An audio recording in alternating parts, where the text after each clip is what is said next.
ഭരണം ലഭിക്കുമെന്ന പ്രതീക്ഷയിൽ കോൺഗ്രസിൽ മുഖ്യമന്ത്രി കസേരയ്ക്കായുള്ള കരുനീക്കങ്ങൾ ശക്തം. കെ.സി. വേണുഗോപാൽ നേതൃസ്ഥാനത്തേക്ക് വരാനാണ് സാധ്യത. കോൺഗ്രസിന് ജയസാധ്യതയുള്ള 3/4 സീറ്റുകളിലും കെ.സി. അനുകൂലികളായിരുന്നു സ്ഥാനാർത്ഥികൾ. UDF ആത്മവിശ്വാസത്തിന്റെ കൊടുമുടിയിൽ ഭരണം ഉറപ്പിച്ചു കഴിഞ്ഞു നേതാക്കൾ. ശക്തമായ ഭരണവിരുദ്ധ വികാരം, ന്യൂനപക്ഷ വോട്ടിന്റെ ഏകീകരണം ഇതൊക്കെ സംഭവിച്ചു എന്നാണ് കോൺഗ്രസിന്റെ വിലയിരുത്തൽ. ഈ ആത്മവിശ്വാസത്തിൽ നിന്നാണ് മുഖ്യമന്ത്രിയെക്കുറിച്ചുള്ള ചർച്ചകളെല്ലാം. പ്രതിപക്ഷ നേതാവ് വി.ഡി. സതീശൻ, മുൻ പ്രതിപക്ഷ നേതാവ് രമേശ് ചെന്നിത്തല എന്നിവർക്ക് പുറമെ നിയമസഭാ തെരഞ്ഞെടുപ്പിൽ മത്സരിക്കാത്ത കെ.സി. വേണുഗോപാലിനെ ചുറ്റിപ്പറ്റിയും ചർച്ചകൾ സജീവം. ഇരിക്കൂറിൽ കെ.സി. വേണുഗോപാലിനായി കളമൊരുങ്ങിക്കഴിഞ്ഞു. UDFന് ഭൂരിപക്ഷം ലഭിച്ചാൽ സജീവ് ജോസഫ് രാജിവെച്ച് അവിടെ കെ.സി. വേണുഗോപാൽ മത്സരിക്കും.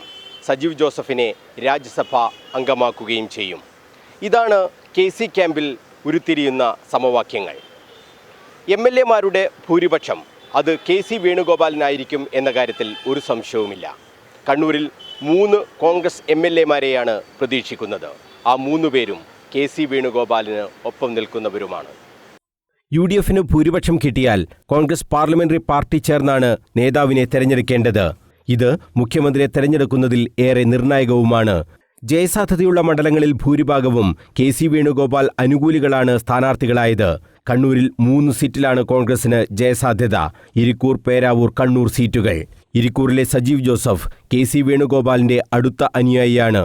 പേരാവൂരിൽ അഡ്വക്കേറ്റ് സണ്ണി ജോസഫും കണ്ണൂരിൽ അഡ്വക്കേറ്റ് ടി.ഒ. മോഹനും മുഖ്യമന്ത്രി സ്ഥാനത്തേക്ക് കെ.സി. വേണുഗോപാലിനെ തന്നെ പിന്തുണച്ചേക്കും. കെ.സി. ക്യാമ്പിൽ വലിയ ആത്മവിശ്വാസമാണ്. ഹൈക്കമാൻഡിലാണ് അവരുടെ പ്രതീക്ഷയാത്രയും. ഫലം വരുന്നതിനു മുമ്പ് കെ.സിക്ക് അനുകൂലമായ നിലമൊരുക്കുകയാണ് അനുയായികൾ. കെ. സുധാകരൻ MP അടക്കം മുൻ നിലപാട് മാറ്റി കെ.സി. പക്ഷത്തേക്ക് ചാഞ്ഞതും സംഭവിക്കാനിരിക്കുന്ന ചില കാര്യങ്ങൾ മുൻകൂട്ടി കണ്ടുകൊണ്ട് തന്നെ. കെ.സി. വേണുഗോപാൽ മുഖ്യമന്ത്രി സ്ഥാനത്തേക്ക് വരികയാണെങ്കിൽ മത്സരിക്കുക ഇരിക്കൂറിൽ നിന്നാകുമെന്നും ഉറപ്പ്. കെ.സിക്കായി സീറ്റൊഴിയാൻ അഡ്വക്കേറ്റ് സജീവ് ജോസഫിന് മടിയും ഉണ്ടാകില്ല. സജീവ് ജോസഫിന് അടുത്ത ഒഴിവിൽ രാജ്യസഭാ സീറ്റും നൽകും.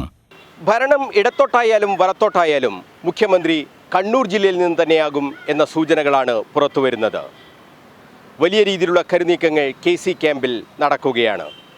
MLA-മാരുടെ പിന്തുണ ഉറപ്പാക്കി ഹൈക്കമാൻഡിനെ കൊണ്ട് കെ.സി. വേണുഗോപാൽ എന്ന ഒറ്റപ്പേരിലേക്ക് എത്തിക്കാൻ തന്നെയാണ് നീക്കങ്ങൾ. രമേശ് ചെന്നിത്തല പക്ഷത്ത് ഉണ്ടായിരുന്ന കെ. സുധാകരനെ അടക്കം അടർത്തി മാറ്റാനും കെ.സി. ക്യാമ്പിന് കഴിഞ്ഞിട്ടുണ്ട്. ഇതൊക്കെ കരുനീക്കങ്ങളുടെ ഭാഗം എന്ന് തന്നെയാണ് രാഷ്ട്രീയ കേന്ദ്രങ്ങൾ വിലയിരുത്തുന്നതും. കണ്ണൂരിൽ നിന്നും ക്യാമറമാൻ ബിജു അഴീക്കോടിനൊപ്പം മനോജ് മയ്യിൽ, കണ്ണൂർ വിഷൻ.